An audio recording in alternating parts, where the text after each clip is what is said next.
and thanks to A2EP for hosting this and the Hit Accelerator program for, again, as Rick said, helping to support this practical tool for the AFGC members and beyond, I guess, really.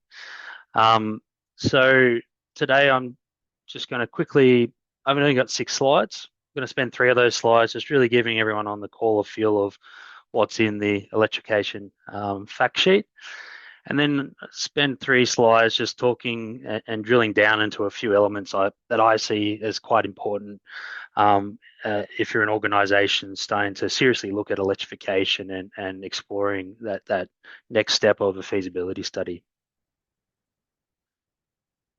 So just to quickly give you a feel for what's in the fact sheet, as Rick said, on reflection, maybe we should have changed it from fact sheet to something else, because it is 31 something pages long.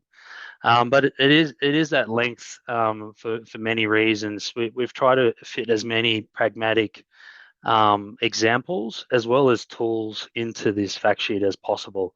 So there's many one-pager leaflets and the like, and the concept there being that if there's something of interest to you and you want to share it within your business or to solution providers or someone else, you can go grab a particular page out of the fact sheet, extract that and share that with who you'd like or who you think the audience might appreciate. As an example of those, as Rick just mentioned, we've got a page each for different category case studies within the AFGC membership base, and each of these case studies is a brief overview of the thermal energy demands of that industry group, and what the electrification opportunities might be for you, just to start give you a starting point. And as much as possible, we've provided success stories and case studies that we could find either here in Australia or globally that are reflective of that particular industry group. And again, there's already more case studies that we can present. This is evolving very quickly, the space, as Jared and the team can attest. Just another example of the fact sheets, again, that you can go get out of the fact sheet. These are just 1 pages, depending on the technology that might be right for you, whether it be MVR, electrode boilers, heat pumps. There's a 1 pager that you can go grab, pull out, and that will just talk you through the technology, where it's likely to most likely be viable from a business case and technical point of view on site, and whether there's different support avenues available for that particular technology. So when looking at electrification feasibility studies, I sort of simplify it into sort of 3 core elements. First being what, how, and when thermal energy is used at your facility. Second is then technology selection, location, and site integration.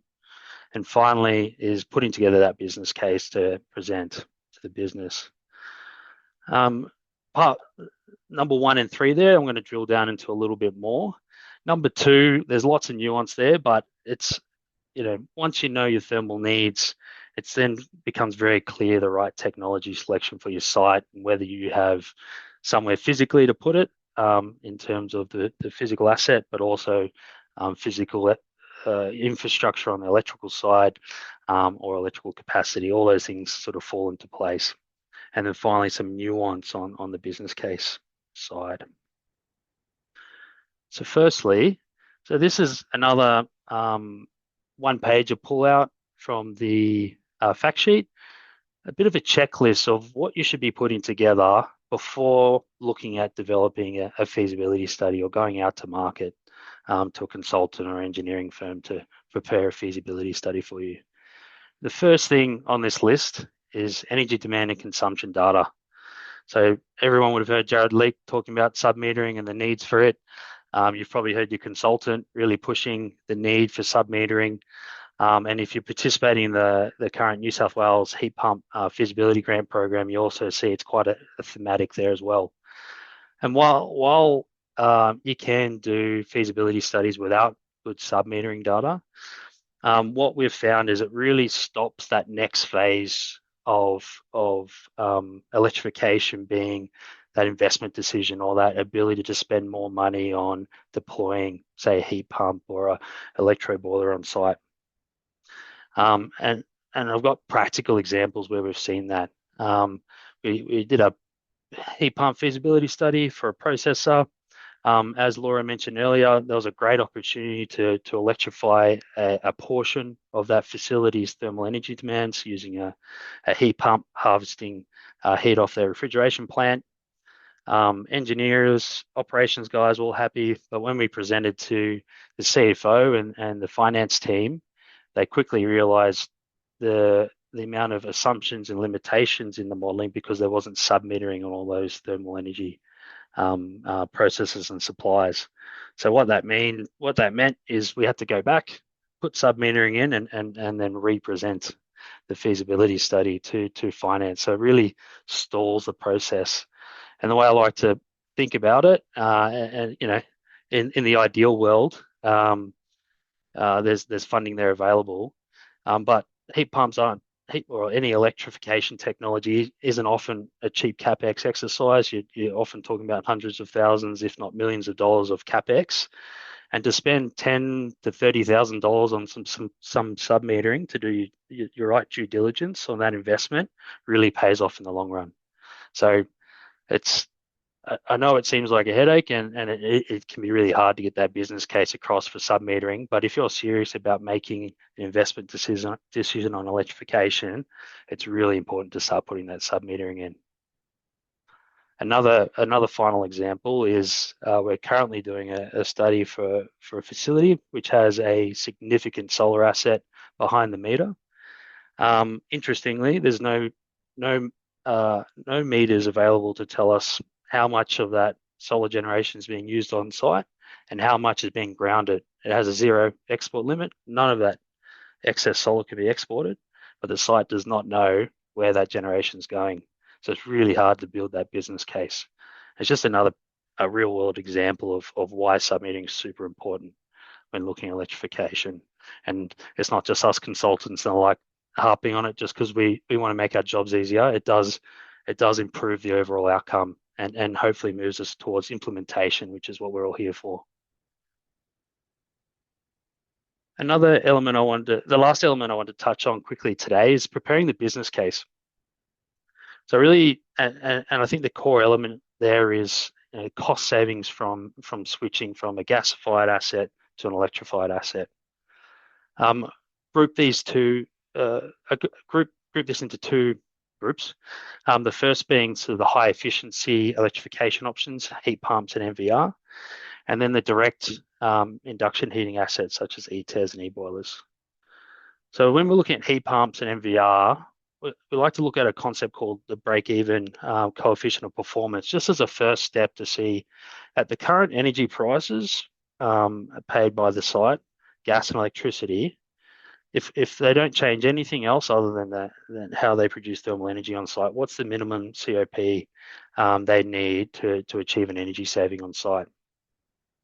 And you've got a simple example here, $15 a gigajoule, 80% efficient boiler. The cost of energy is $150 a megawatt hour. Our break-even COP is 2.2. So straight away we start seeing, okay, we don't have to change anything with the way you procure energy, and we'll get an energy saving, most likely get an energy saving from a heat pump or MVR. And just quickly, that's because what you'll see is most air source heat pumps, they'll quote you a COP of 3 or 3.5. That's in ideal conditions. If you're in a cooler climate, especially this time of the year, we'll start floating towards the 2 or below 2 worst case scenario. But at the current energy prices, you're still looking at a lower cost of energy. So it's just a good starting point. What we also see with heat pumps and MVR technologies is because you do get that energy productivity, many units of thermal energy for 1 unit of input, we see good support from the state-based energy saving schemes in New South Wales and Victoria, as well as the ACCU scheme under the ISA method if you're outside of those states. And then if we move to e-TERs and e-boilers, where it's sort of a one-to-one conversion of 1 unit of energy in, yet 1 unit of energy out, roughly. when we're looking at this type of technology or asset, we really need to think about how we procure our energy differently. So if you take and what I'd like to look at is what's our break-even price of energy? What price of electricity? What price do you need to procure electricity at to get it cheaper than our gas prices today? So a simple example, taking that $15 a gigajoule, 80% boiler efficiency, you're looking at $67.50 megawatt hour as your break-even price of electricity. And what that means, you got to start being a bit smarter with how you procure energy, and more often than not, that looks like putting that asset on a child meter and exposing it to the wholesale market. So what we've got here on the right is just a week of energy pricing on the wholesale market, and what we see is we need that asset to be able to draw energy from the grid at any point that the wholesale price moves below $67.50 in this example. But it's just something to really be aware of, that that's a whole different way of procuring energy and may be seen as a risk profile from different parts of the business. So something to be thinking about early and understanding how you're going to be managing those energy prices depending on which technology is right for your site. That's all from me today. Just a quick example of some of the tools that are in the fact sheet. But please feel free to go download the fact sheet from the AFGC website or reach out to Rick and I if you got any questions.